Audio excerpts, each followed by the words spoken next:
Hey guys, welcome back. Cult of Film here. Wanted to stay on the whole Exorcist track since we did a sort of discussion slash review of, frankly, one of the greatest movies ever made. Because a good friend of mine, a good friend of the show, our buddy Truman, who helped with reviews in the early days of Cult of Film, had never seen it, and so we had to make time and have the fellas over and experience that movie. And it got me to consider revisiting The Exorcist II, The Heretic, from 1977, so 4 years after the original. This was a film I originally saw as a kid in the 90s, and I saw it on the early sci-fi channel, early days of the sci-fi channel, and I really enjoyed it. I thought it was a really, of course, at the time, being, let's say, 11 or 12, I don't even remember, I didn't have the tools for analysis and critique that I do today, but I enjoyed how they extrapolated on threads left over, ideas touched on in the first film, and stacked it with a solid cast. You've got Richard Burton, Linda Blair, of course, returns. You have Louise Fletcher. You have Max von Sydow, who was also, of course, in the first film, and the great James Earl Jones, may he rest in peace. And enjoyed this movie, watched it sort of whenever it was on. And in revisiting The Exorcist, and frankly, all of the Exorcist films, I became very aware that Exorcist II, The Heretic, seems to have there's a strong hate for this film that really surprises me. I don't think there's a single positive review anywhere on YouTube or really anywhere on the internet. It sits at about 11% on Rotten Tomatoes. Not to say that I always agree with what Rotten Tomatoes collates, but I was really surprised that was so low. Now, I think there are other films that I think are truly terrible that have higher rates than that. I think it's just not a frequently reviewed film on Rotten Tomatoes. But like I said, I kind of did a little bit of a dive on YouTube, and nobody seems to like this film. Part of my review of Exorcist II, The Heretic today isn't just about the film, but I've noticed something has been lost between the days of walking to your local video store, searching around for something, finding something that's interesting, taking it home, and just viewing it yourself. Just taking in this film, this piece of art, what have you, merely on your own, not with someone, leaning over your shoulder telling you how good or bad it is. And that's basically what the internet age, social media, has done. There doesn't seem to be a whole lot, or there don't seem to be a whole lot of people that can find a film and be sort of separated from the barrage of reviews and opinion and critique of a given film. And Exorcist II really seems to get the worst of it, because I don't think this is a bad movie, and I'm sure I'm the only one out there who feels this way. And look, taste is subjective, but I feel like I have pretty good taste in film. I regard movies like Jaws, Citizen Kane, Casablanca, as those are just a few examples of some of the greatest films ever made. The Dollars trilogy from Sergio Leone that launched Clint Eastwood's career. Fantastic films. I'm not going to defend a film that I think is terrible, and I really try not to review films that I don't like for my channel. Exorcist II, though, is a movie that I enjoyed as a kid, and I revisited after we watched The Exorcist with the fellas that hadn't seen it. And I think how you watch this film, and that's part of this video too, is going to be how to watch a movie, because I don't think people know how to do that anymore. And there's so much complaining about, oh, movies suck now, I don't like what Hollywood's doing, yada yada. There's a lot of great film that is coming out. Sometimes those films are big budget studio films, and sometimes they're not. Sometimes they're small indie films. Sometimes they're art house films. Sometimes they're international films. But if you are someone who is truly looking for great film, right now we have an embarrassment of riches online between Tubi, Criterion Channel, Shudder, and what's the other one? Oh, Arrow Video. If you like a lot of cult film and like really obscure, stuff, Arrow Video is really great too. So it's all out there. There's a lot of really interesting film being done. You just might be lazy about looking for it and finding it. Um, Exorcist II is a fun movie. I think it is an interesting sequel to the first movie.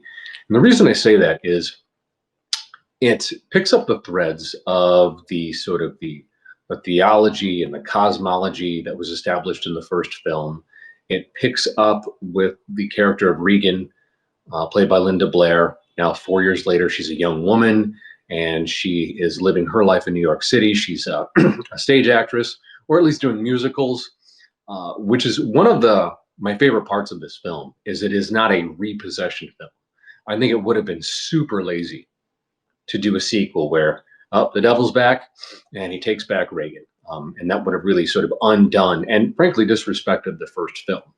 Now, people already seem to think that Exorcist II is already a disrespect because it exists. And even William Friedkin, the great William Friedkin, who I absolutely adore, seemed to be very defensive when this film came out, and even when he talks about it still, as if it somehow takes away from his absolute masterpiece of The Exorcist. I don't understand his defensive-ness there, and unfortunately I'll never get a chance to ask him since he's passed. But I think Exorcist II, in many ways, does everything right that a sequel should do. It doesn't try to retread what the first film did. And frankly, it can't. The Exorcist from '73 is such a singular masterwork of film, a real masterpiece, a special piece of cinema that really can't be copied. It can't be redone, despite the fact that they've been making exorcism films since The Exorcist came out. And a lot of them kind of follow the same pattern, but just don't work. Exorcist II doesn't try to do that. Exorcist II is about sort of the aftermath. The character of Regan, now 4 years removed from the horrific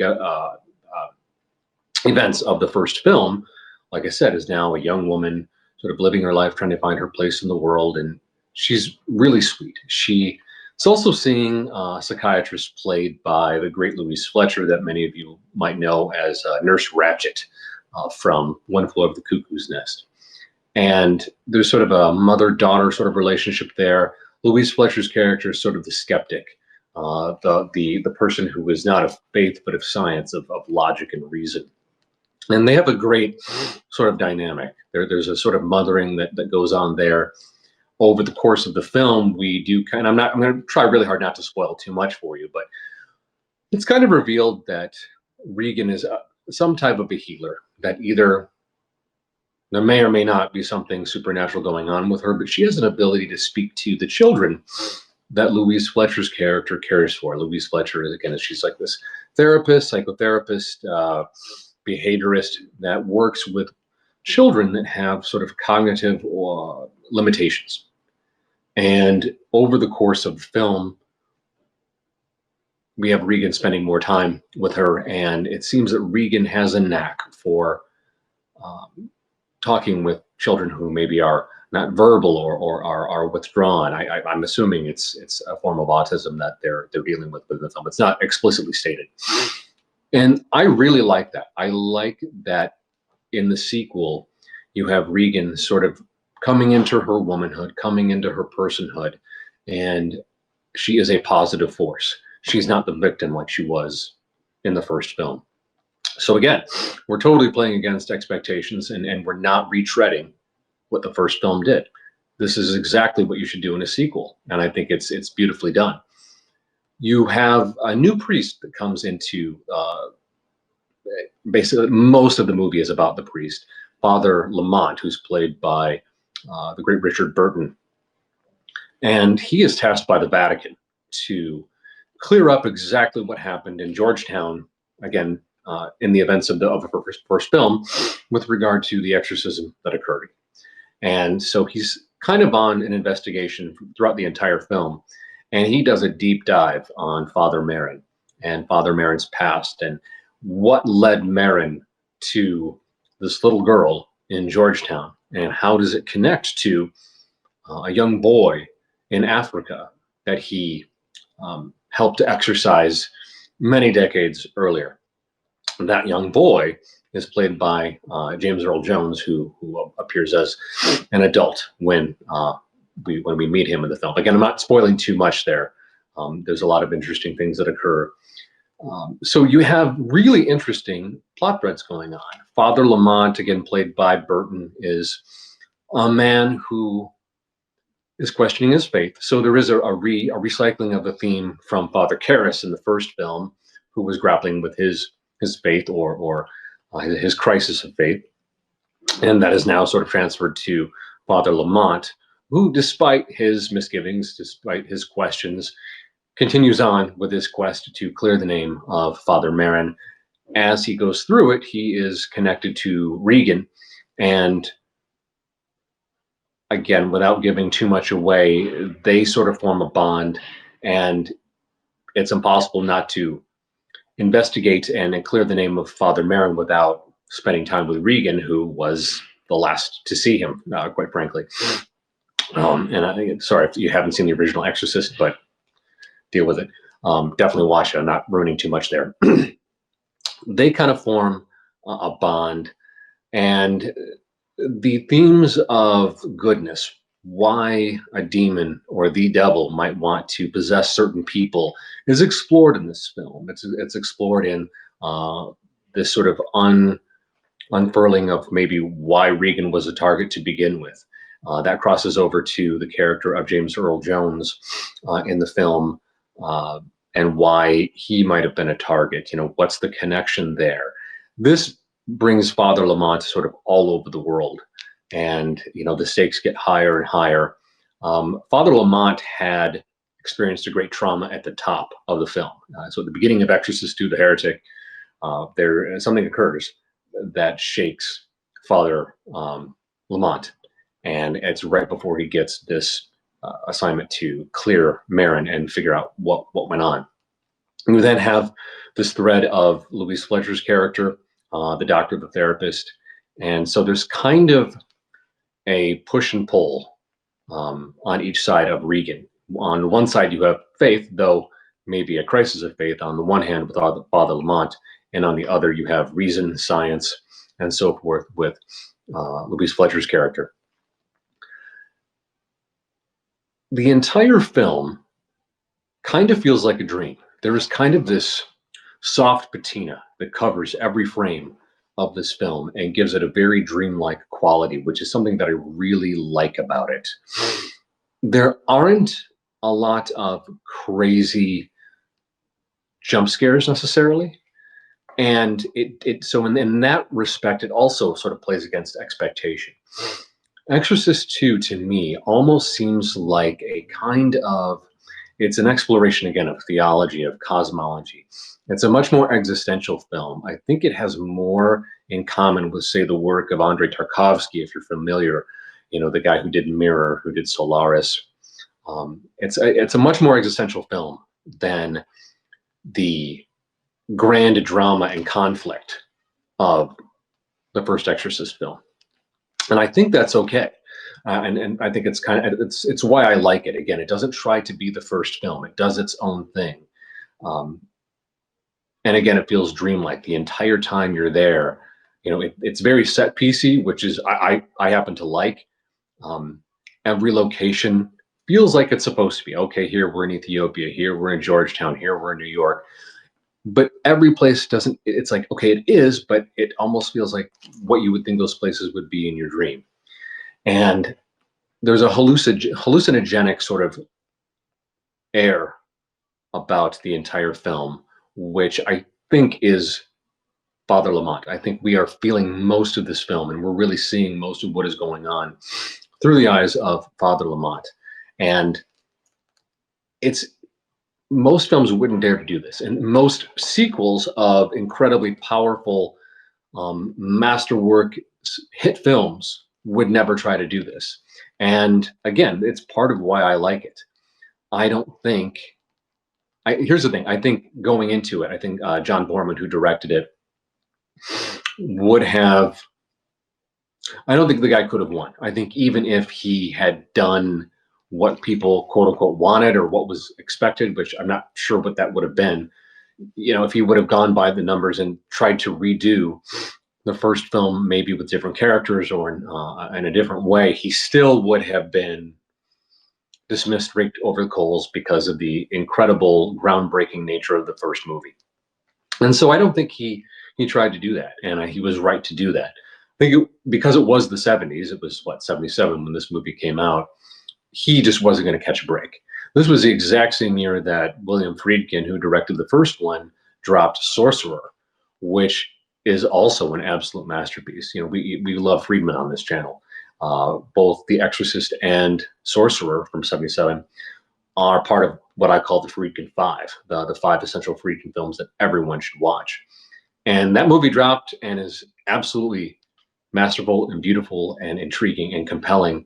And everybody hated it. I think he said in an interview he might have gotten one positive review.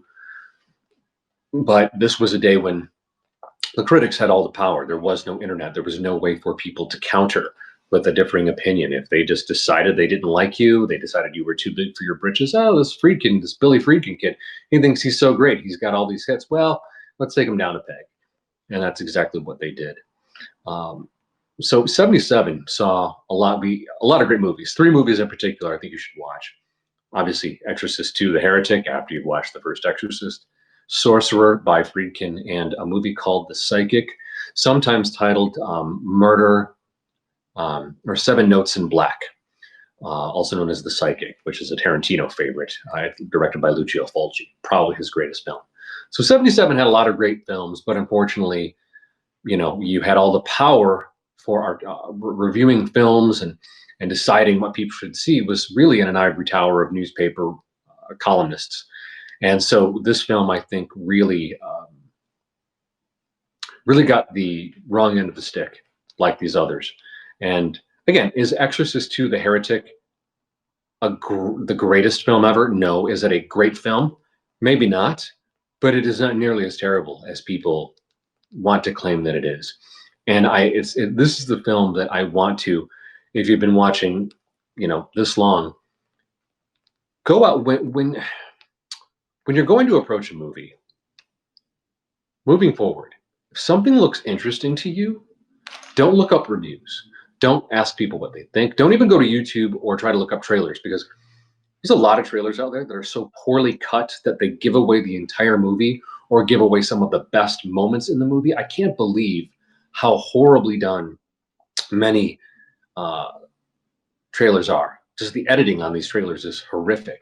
There's so many great films that I love that I'll tell people about and say, hey, don't look up anything. Don't go to Rotten Tomatoes. Don't go to YouTube or try to look at the trailer, because all the trailers give away incredibly great moments that are huge payoffs. I don't know, again, why these companies, studios, what have you, do that, but they do. But I think it would be really important to get a sense of wonder, a sense of discovery, and a sense of, frankly, enjoyment back for all of us if we approach these movies like we did. And maybe you're younger, maybe you have no idea what Blockbuster Video is, maybe you have no idea what a video store is. But those of us that are old enough, we used to be able to say, I want to watch a movie, I'm bored, let's see. And you could go to a video store and you could just walk through aisles and you could find something with a cool cover, or you pick up the box and you'd read the description and be like, wow, this sounds amazing, let's check it out. And you'd rent it. And I found so many of my absolute favorite films that way. And I did it completely on my own, discovering it on my own. And I feel we're really missing that. There are trailers now specifically for films that have just come out. It says 98% Rotten Tomatoes. Well, sometimes that's accurate. It also depends on your taste.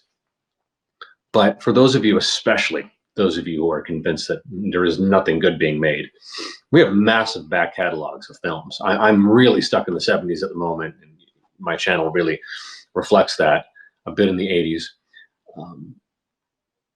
But if something looks interesting to me, I'm trying really hard to just go and check it out. One of the things I love about Criterion Channel, which is a streaming service of the Criterion Collection, as well as Arrow Video streaming and Shudder, is, well, Shudder does have reviews based on the people that are members, but the other two, Criterion and Arrow, do not. You know, they've got interesting stuff up there, and you know, if something's interesting, I just sort of like, okay, add to my list, and I'll watch it. And you know, sometimes I'm really pleased with what I watched, and you know, some not so much. You know, there's something to take away from every film. I recently watched a movie called The Last Wave, which was an Australian sort of supernatural thriller from the 70s. That while it was well shot, I didn't feel it. I didn't get the payoff that I wanted.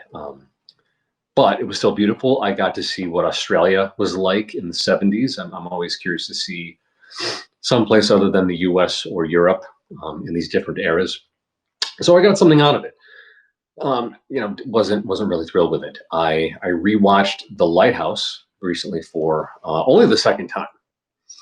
And God, Robert Eggers, what a genius. What a filmmaker. There's so much to that movie. And I'll be digging into The Northman, which was his follow-up to it. You know, and you know, there's people like these movies or they don't. I really try to stay away from this stuff because I want to experience it on my own. It's almost impossible these days to approach a work of art, a movie, what have you, without, it's like, you know, everybody's got an opinion. Okay, fine, cool. But that doesn't mean their opinion is right. It doesn't mean that just because they don't like a certain thing that you won't. And it's really important that you develop your own taste. You develop your own independent judgment. So fine, lots of people don't like Exorcist II, The Heretic from 1977, directed by John Borman. I happen to love it. It is fun to watch. It's one of my comfort watches.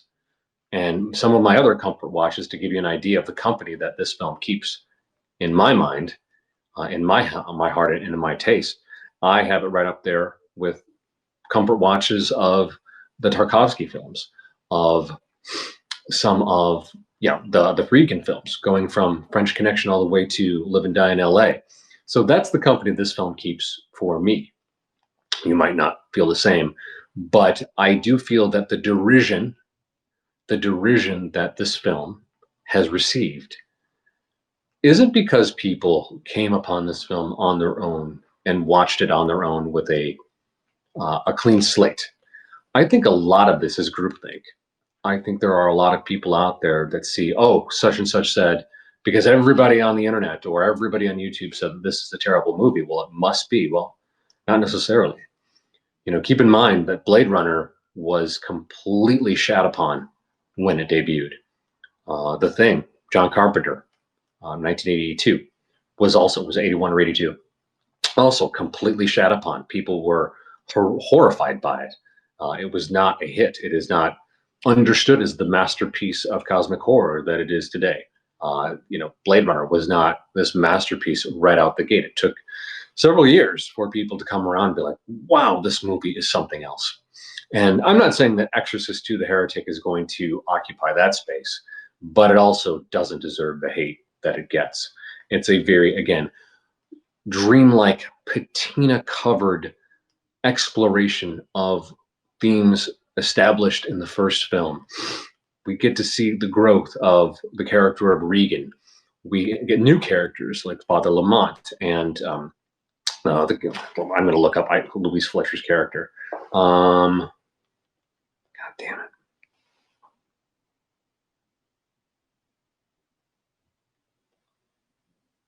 I'm not seeing it here, and I don't want to make you people watch me read. Tuscan? I don't know. So we'll keep saying Louise Fletcher's character. So we have these new characters that create an interesting dynamic for Regan and for each other. The push and pull of it amongst this sort of discovery of several ideas and people, and there's a lot of intrigue. There's a lot of compelling ideas and characters that come with sort of like this continuation of the story. And that's really what Exorcist II feels like. it doesn't feel like, at least to me, that a bunch of executives were like sitting around smoking their cigars. Okay, how can we milk this thing? How can we turn this thing to a franchise? And, because they didn't really do it. It was kind of starting in the 70s, but it wasn't there. It feels like if you were reading this as a story, starting with The Exorcist as a novel, and the story just kept going. It feels like a logical outgrowth of what happened in the first film, where we're visiting our main character several years later. We're getting these other interesting new characters brought in that are digging into beloved characters, ideas, and storylines and plot threads from the first film, and then sort of like spider webbing, sort of extrapolating from it. And to me, that is basically what you want in a good sequel. It is not Aliens to 1979's Alien, but I don't think, again, that it deserves the hate that it gets. But that's my independent judgment, and I think maybe the only reason I feel this way is because I saw this movie as a kid. There are movies that I saw as a kid, discovered on my own, that I really enjoyed, that I still enjoy. Another example would be Return to Oz from 1985, which scared the crap out of me. It is definitely not Wizard of Oz from back in the day, but it's a fun extrapolation. It's I believe it's based on, like, there was a whole series of Oz books apparently beyond just the Wizard of Oz, and it feels like something new and interesting. It's like you're sort of exploring that universe. This was in the 80s and in the 70s when they weren't building extended universes, so these films had to sort of stand on their own as well, and I think they do. But for years, I was also thought, oh, Return to Oz, what a terrible movie, what an awful sequel. And now people and kids are rediscovering these movies. My nieces and nephews are like, no, this is pretty dope. This is pretty fun. Why were people hating on this?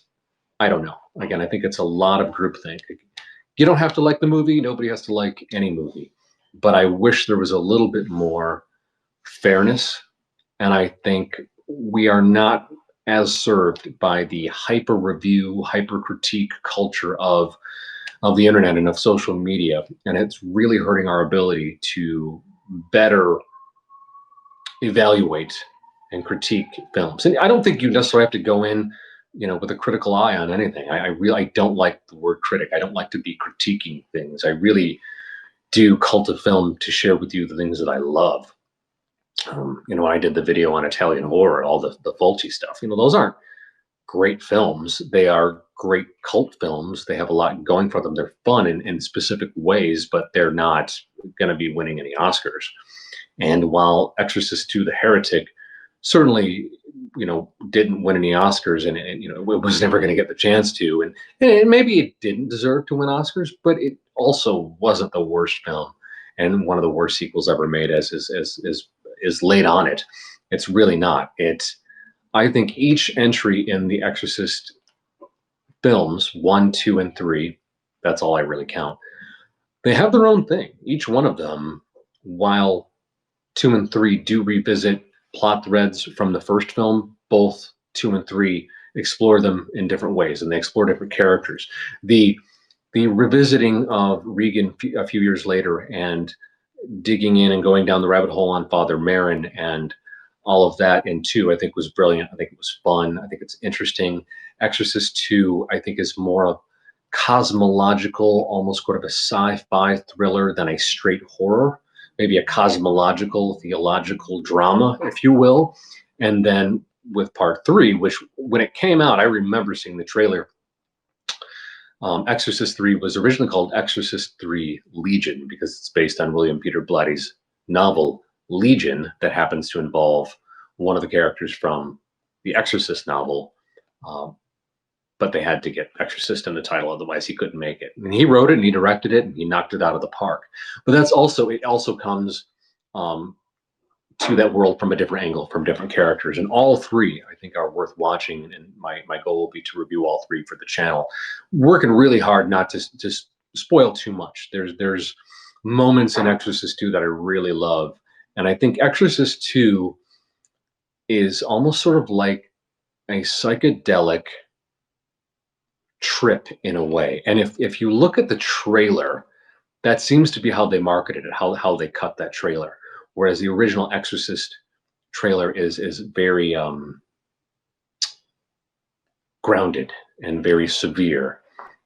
I not that I don't promote drug use, but I feel like people who do use cannabis probably would enjoy Exorcist II because, again, I said it has a dreamlike quality or nightmare quality to it that sets it apart, I think, from the other movies in the Exorcist, I hate to use that word, franchise. But it does. It's lighter in ways. It's also more intellectual than the first film, which nobody ever talks about. It really does explore demonology. It explores, what would be the motivations for a demon? Why do demons pick particular people? Why Regan? Why this young boy in Africa, decades ago that Marin encountered?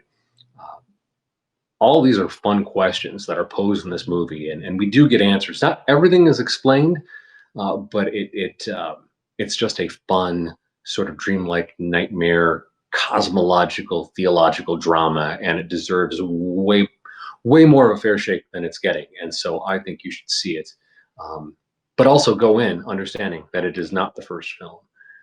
It can't be the first film. The first film is the first film, and it stands on its own. This is a great extrapolation of ideas, concepts from that film, and I think it does it in a beautiful, fun, interesting, ethereal way. So those are my 2 cents, guys. So take it or leave it. But if you enjoyed this and you've learned something from it, please hit like, hit subscribe, share. And if you think I'm completely wrong, if you think that everybody who hates Exorcist II, the Heretic, are absolutely right, and I'm completely out of my mind, feel free to comment below as well. We'll take the love, we'll take the hate. But if you have stuck on this long, I appreciate your time. And yeah, we will see you in the next one. In the meantime, take care.